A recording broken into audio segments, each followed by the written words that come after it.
Today, we're joined by Judah Hirsch of Salarium and 3i Consulting. He has been in the Philippines for 15 years now and is very involved in the startup, the tech, the fintech community, and also has a number of commercial interests himself. He's a wealth of information about general outsourcing and the commercial scene in the Philippines, but also he has a consulting firm for business engagement in the Philippines that can help you on your journey.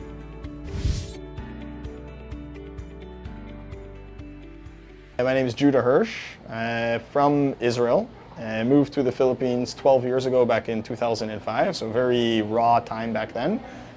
Originally I came out to run a call center, so I was working in the BPO sector in Israel.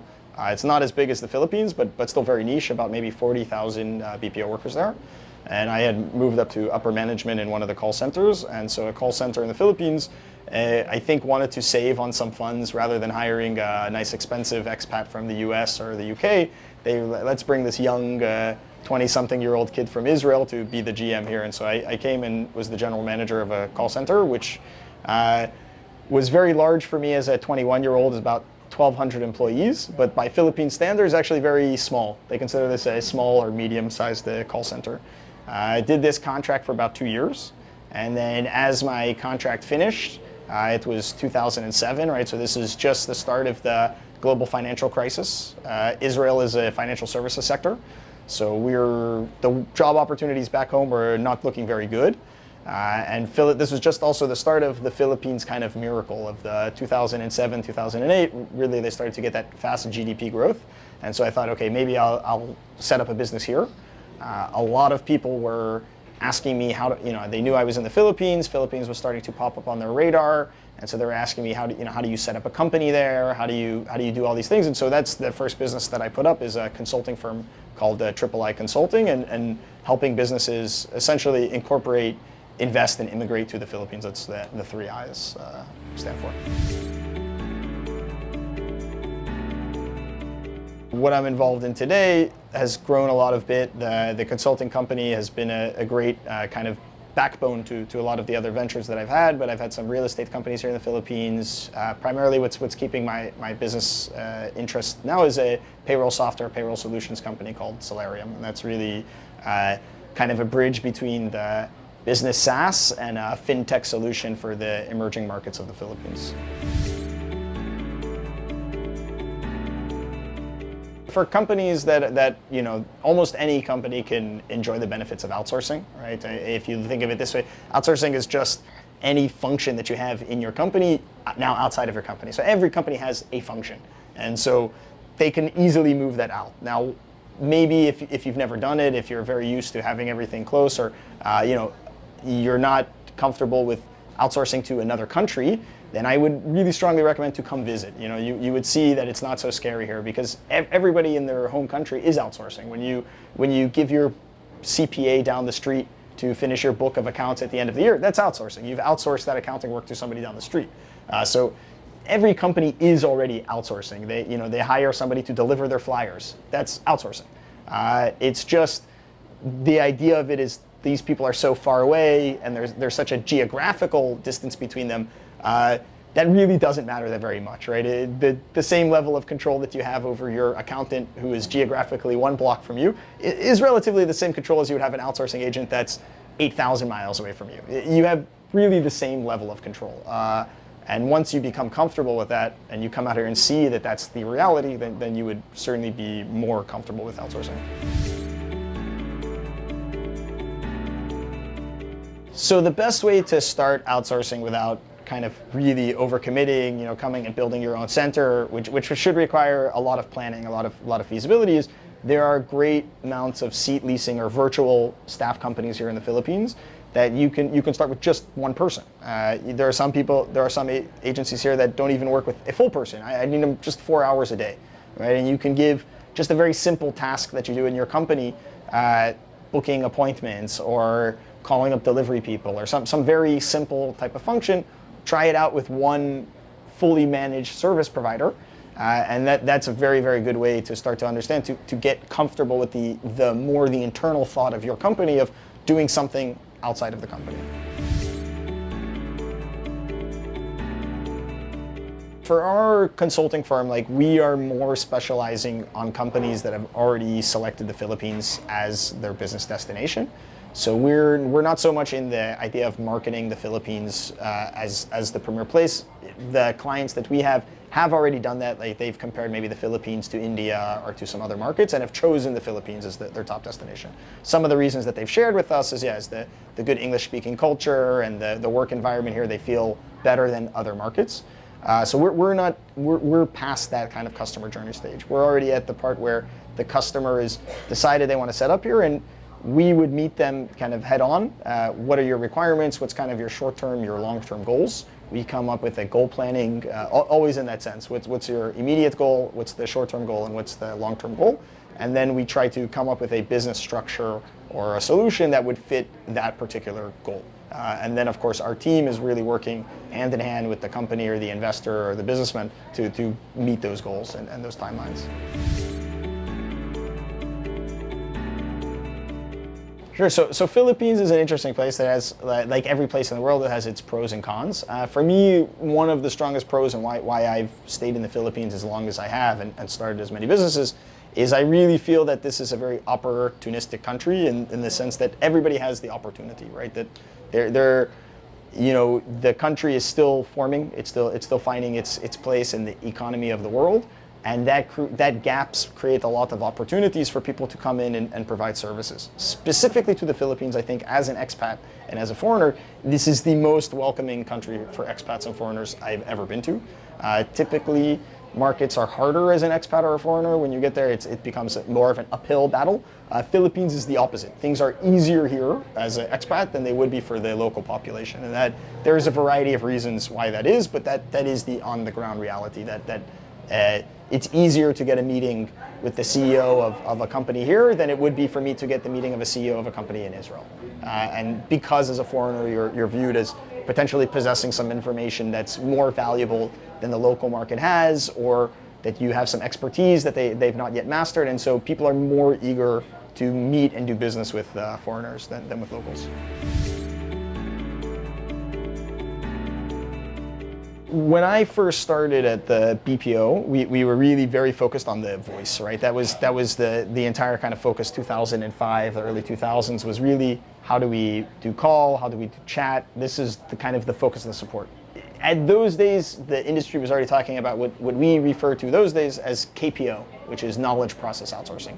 That just means anything above voice. Now, over the past 10 years, I've really seen a shape of that, where you have a variety of companies now doing outsourcing all the way from software engineering, very popular here in the Philippines, excellent value for software engineering, medical transcription, all the way to very creative. I've seen companies where they do like CAD drawing, where they have a whole team of CAD specialists that do these very complex type of drawings here, selling it for the firm back in Arizona in the US. So anything can be outsourced, and you're certainly seeing the clients requesting it, then the Filipinos are bringing up the skill level. So it's always going to be that chicken and egg type scenario. The skill set won't necessarily exist here until there's a customer or commercial reason to create that skill set.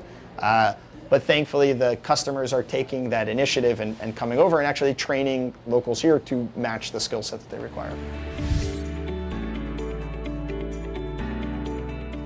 The high-tech pool here is very deep in the mid and senior engineering level, all the way to junior engineers, where you get to like very high-level software architecture, like chief technology officer. You do find some difficulty here. But in terms of like the actual development, the actual engineers, you have a fantastic resource pool in the Philippines, probably one of the best in the world in terms of value for money, in terms of ease of communication with them, right? Everybody here speaks English very easily, so it makes it a very easy work environment to get those types of things done. You do see companies doing that kind of reverse pyramid, right? So they understand, once you start to understand what outsourcing is, and as we spoke earlier, it's just that idea of, I have anyways functions that are performed outside of my company, right? What is that difference between it performed inside your company and outside your company? Not much at the end of the day, as long as the result is achieved. So you are starting to see companies that are maximizing this to its full potential, right? They're really just one or two people working at the front office in America, or maybe the sales office actually doing the client facing, and then 100% of the service is being performed here in the Philippines. And so the company may have 300 or 400 employees with less than 5 in the US and nearly 100% of them sitting here in the Philippines. Absolutely, that's a very common practice these days. With time, you will have innovation and leadership come too, right? That comes, as a skill transfer happens. So you have expats coming, starting companies, showing leadership and the ways to run the companies, and that is transferring down to their mid-managers, who will then become senior managers and eventually executive leaders. You saw it in the very large enterprises like the Coca-Colas and the Pepsis and like these large Western enterprises. You're now starting to see it in the small and medium enterprises as well. We're maybe 10 or 15 years just behind the curve. I guess the 3 most important things when setting up a business here is really to find a trusted partner, right? Which is the easiest and the hardest, right? If you get this step correct, then everything else will move really smoothly. If you get this incorrect, then it will cause you no end to problems, right? And so that is a personal thing. How do you judge the integrity of people? Thankfully, I feel I can judge that very well. I don't know if others will, but that's certainly going to be the first hack, right, is to find somebody that's very trusted on the ground that can give you the information you need. Second, in the Philippines is to recognize that the opportunities are a double-edged sword, right? So some of the inefficiencies that you feel on the ground here is the same inefficiency that is enabling you to create an opportunity, right? So you shouldn't get annoyed at those inefficiencies. You should recognize that that's the same opportunity that you're getting there. And then patience. So this is, it is, an emerging market. This is an island nation. It's an archipelago. So things just don't move as fast here as they do in the Western world, and that's okay. People are not going to kill themselves to get something finished, at the same expectation as you would in the West.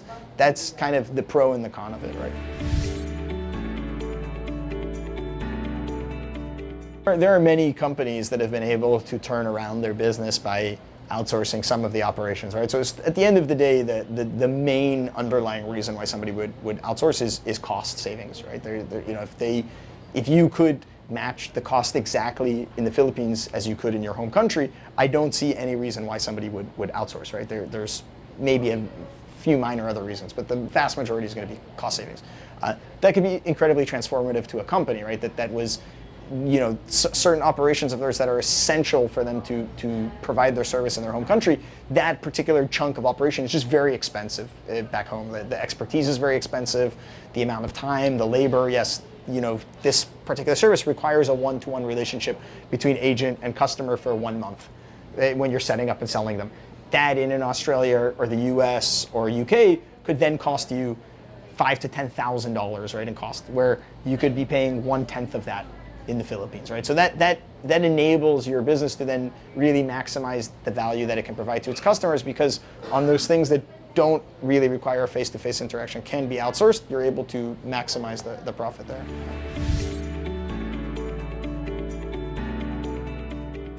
So it again comes to that one, trusting the wrong people.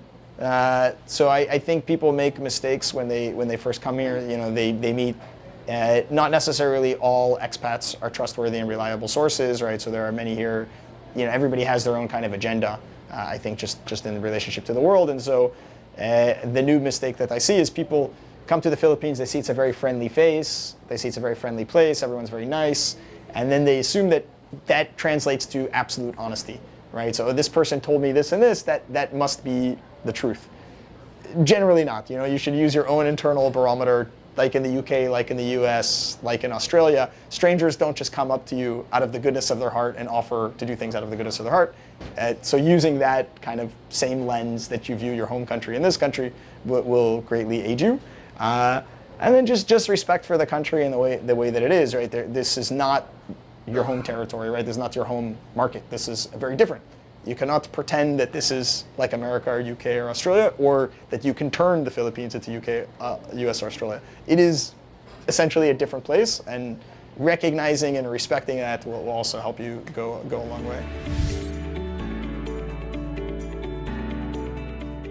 Yeah, I would say in the Philippines, one of the key things in the expat community is that it's very tight-knit. If you look at other expat communities across Southeast Asia, they're a lot more loosely connected. I'm not sure what is the reason, just how it was built here, but I do find that the expat community is very opening, very networking conducive. That is certainly one way, very Asian cultural way to get things done. I still find once you find a small, instead of trying to have 100 connections, it's better to find one or two that are just very reliable, very trustworthy. You'll accomplish a lot more than building a huge network of potentially unreliable people.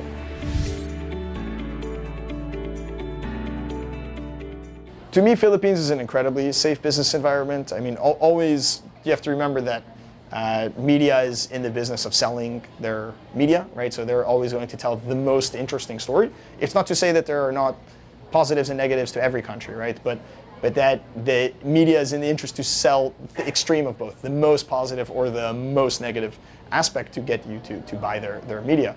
I believe here in Manila, in Cebu, even in Metro Davao, where martial law is, that this is a relatively safe environment in terms of my personal safety, business safety, absolutely, but even in terms of relative personal safety, I think it's certainly fine.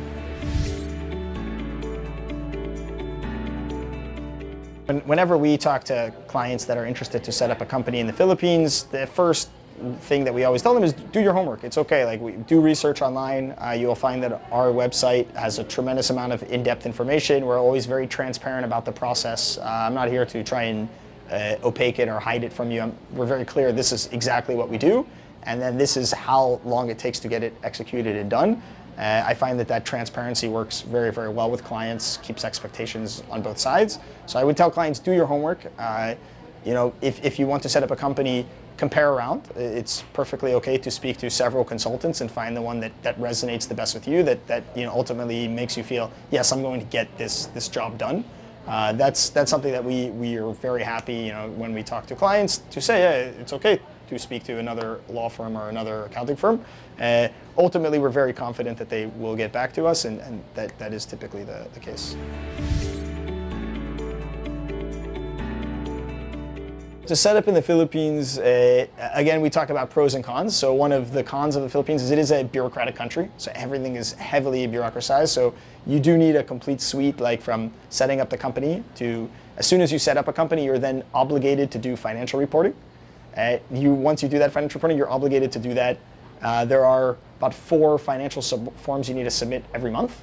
That's just in the regular kind of statutory filings, let alone like if you're working in a specific industry, you may require some additional licensing or processing. The government, the local government, the city that you're operating in may require some additional licensing or government. If you have expats here, visas are of course going to be a requirement.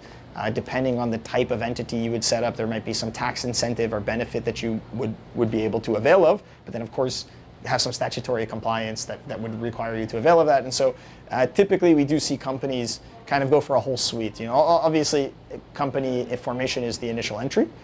Then maybe stay with us for a year or two doing the full suite of statutory reporting, and then after a couple years, once they've been able to focus on the core of their business, so they don't need to worry about this submitting paperwork on a daily or monthly basis, then build that in-house support as well, right? So we do like to see clients that eventually absorb majority of their services, right? There are some things, say visa processing, that you'll always need a lawyer or an outside person, but bookkeeping, accounting, yeah, it's great to see the full journey of a client, maybe over 3 or 4 years, eventually build those in-house for their team here as well.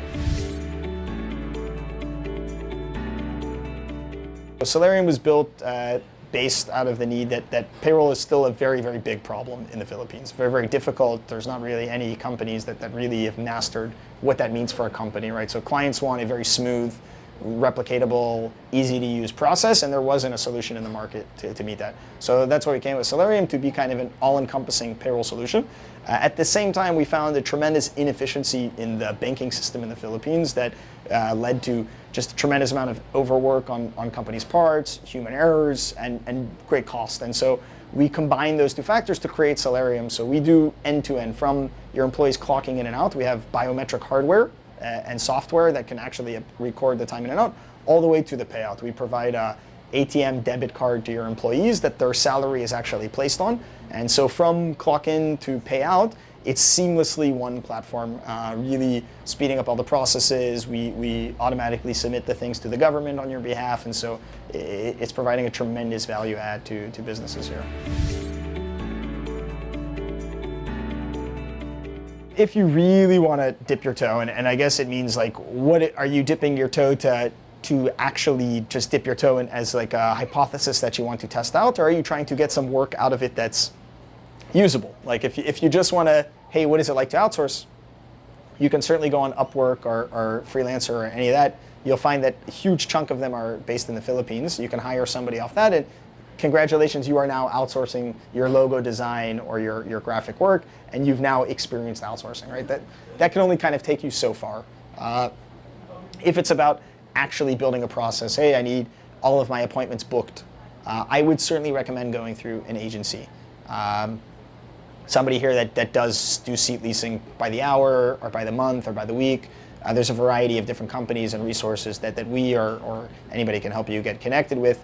That again, you can evaluate, hey, this is the right fit for us at the work that we would do. But once it's going to be more than just a one-off quick design, you should already involve an agency. If it's just, hey, I want to do a one-off quick design, or I want to feel how this outsourcing thing works, certainly Freelancer, these ones can get you started in a couple minutes.